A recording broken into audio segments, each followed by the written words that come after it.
Оверлок машинкаңыз болмаса, жұқа маталардың шетін қалай французский шовпен өңдеуге болатынын көрсетемін.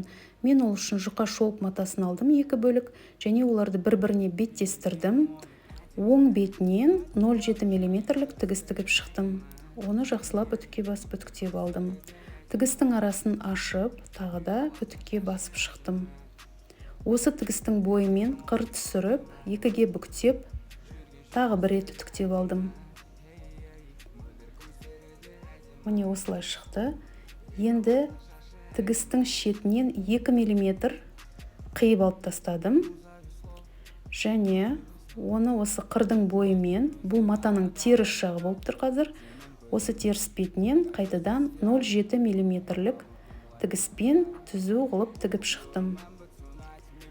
Нәтижесінде осылай шықты. Енді оны екі жағынан да үтіктеп алдым.